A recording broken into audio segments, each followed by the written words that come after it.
Welcome to Quick Recaps, the podcast where we dive into your favorite movies and give you a speedy yet comprehensive rundown of the plots. Today, we're unraveling the spine-tingling tale of Halloween, the iconic 1978 horror classic that set the standard for the slasher genre. So if you're ready to revisit the chilling streets of Haddonfield and join us in the relentless pursuit of evil, let's unlock the story behind Michael Myers and his relentless quest to bring fear to Halloween night. The film opens on a chilling Halloween night in Haddonfield, Illinois, on October 31, 1963. The town is beautifully decorated with Halloween decorations, and the iconic jack-o'-lantern appears on screen, accompanied by John Carpenter's haunting theme music. The camera slowly zooms in on the jack-o'-lantern, and as it stops, a sudden shift in lighting reveals that the eye and nose cavities form the shape of a man holding a knife. The ominous tone is set. The story begins with a two-story white Victorian house, standing in the middle of a dimly lit street. Someone is approaching the house, and as we get closer, we see 17-year-old Judith Myers and her boyfriend David Kyle engaged in a passionate kiss inside the house. Unbeknownst to them, someone is lurking outside, watching their every move. As the young couple moves toward the living room, the hidden observer follows them around the house and peeks through the window. Judith and David playfully discuss whether they are alone in the house, and she mentions that her younger brother, Michael, is around somewhere. Playfully, David dons a clown mask and shares a passionate moment with Judith. She laughs, telling him to take off the mask. He suggests they go upstairs for some privacy, and they race up the staircase. Outside, the observer, revealed as the Shape, notices the upstairs light extinguish. With a silent determination, the Shape enters the house through the kitchen door, smoothly opening a drawer to grab a sharp knife. It proceeds to creep through the dining and living rooms and reaches the foot of the staircase. At that moment, David, having put his shirt back on, is leaving the house. Judith calls down for him to call her the next day, and he gives one last look upward before quietly departing. As soon as he leaves, the Shape begins ascending the stairs and reaches the dark upstairs hallway. It spots the discarded clown mask on the floor, picks it up, and places it over its own face. The Shape then enters Judith's bedroom, where she is sitting at her mirror, partially undressed, brushing her hair. Judith, unaware of the Shape's presence, suddenly senses someone behind her. She turns and sees Michael, her brother, who annoys her. She quickly covers her exposed body, but her brother raises the knife and begins a frenzied, brutal attack. Judith is repeatedly stabbed, her body drenched in blood. The Shape walks away from the gruesome scene, descends the stairs, and exits the front door into the yard. Unbeknownst to the Shape, a car pulls into the driveway, and it's Mr. and Mrs. Myers, Judith's parents. Seeing the Shape, they pull off the clown mask, revealing the face of a young 6-year-old boy with a blank expression, still holding the bloodied knife. Fast forward nearly 15 years to October 30, 1978, at Smiths Grove, Illinois.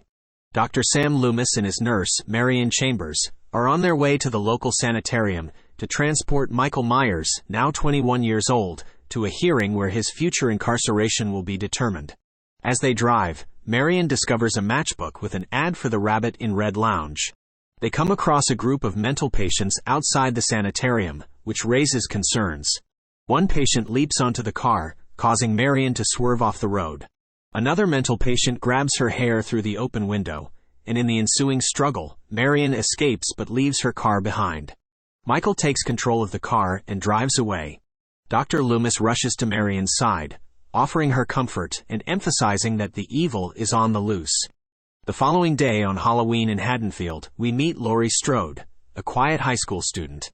Before leaving for school, her father reminds her to drop off a key at the old, abandoned Myers house because a family is coming to view it later.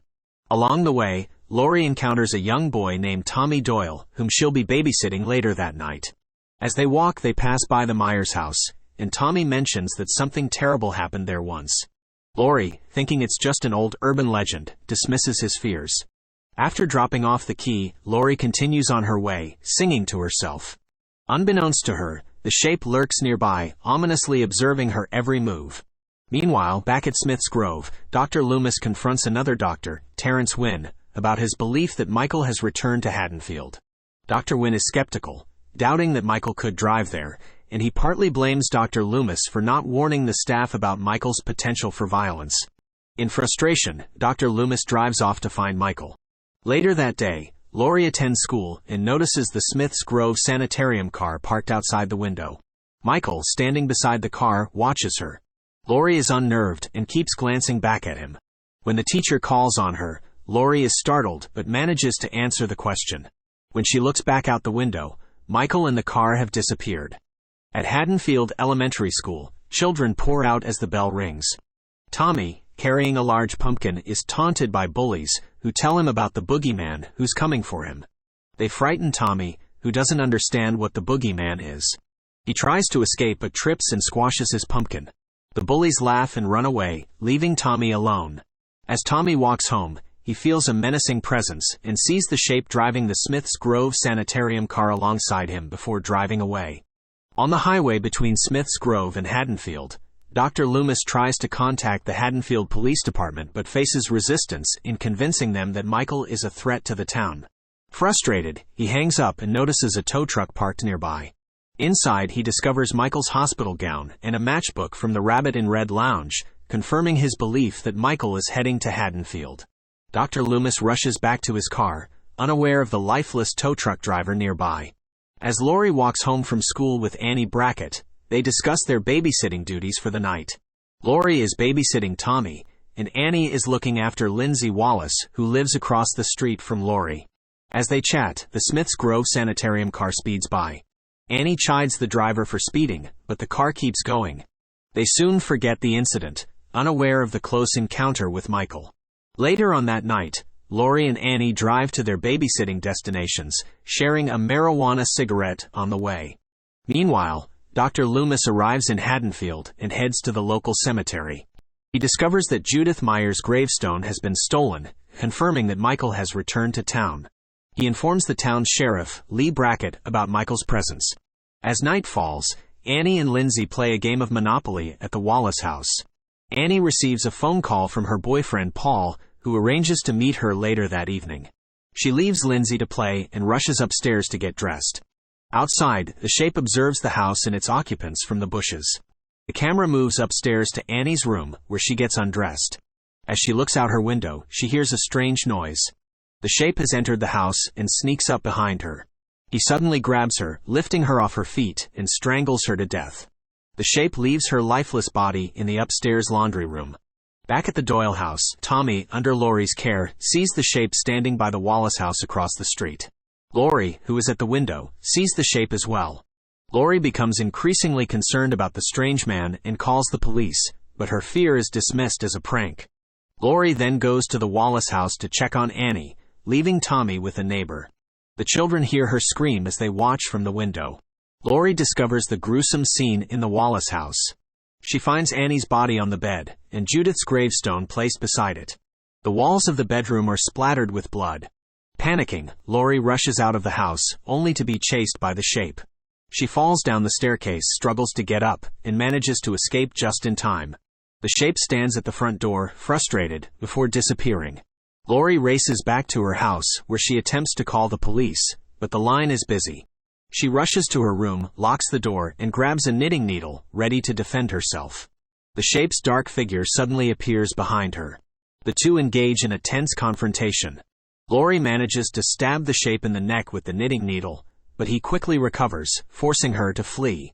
Back in Haddonfield, Dr. Loomis arrives at the local hardware store to buy supplies. There he meets the town sheriff, Lee Brackett.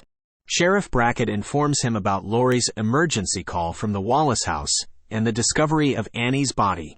Laurie manages to hide from the shape in a closet, but he eventually discovers her. She strikes him with a wire hanger and then a coat hanger, which finally stops him temporarily. Laurie, now desperate, removes the shape's mask, revealing his face, but he swiftly recovers and puts the mask back on. Laurie screams for help, prompting Tommy to call the police. At the hardware store, Dr. Loomis insists that the shape is still in town and poses a danger. Sheriff Brackett finally relents and agrees to check the old Myers house. Laurie, still trying to escape the shape, runs back to the Doyle house and upstairs. The shape appears, grabs her, and begins to strangle her. Just as Laurie is on the verge of losing consciousness, Dr. Loomis arrives and shoots the shape multiple times. The shape falls off the balcony but quickly gets up, escapes the house, and vanishes. Dr. Loomis and Sheriff Brackett look over the balcony, only to find Michael missing. As they stand in the yard, Loomis solemnly declares, "It was the boogeyman." Brackett, in disbelief, looks back at him. Loomis responds, "As a matter of fact, it was." The two men are left to grapple with the realization that the evil that is Michael Myers is still on the loose. Laurie, injured and in shock, is carried out of the house by the police and is told that everything will be all right. The camera pans out from the front of the house, capturing the stillness of the night and the uncertainty that lingers in the air. As the credits roll, Michael's heavy breathing, accompanied by the haunting Halloween theme music, serves as a chilling reminder that the terror is far from over and the evil is still lurking. And that concludes our quick recap of Halloween. We hope you enjoyed this whirlwind journey through the terrifying streets of Haddonfield and the spine-tingling saga of Michael Myers.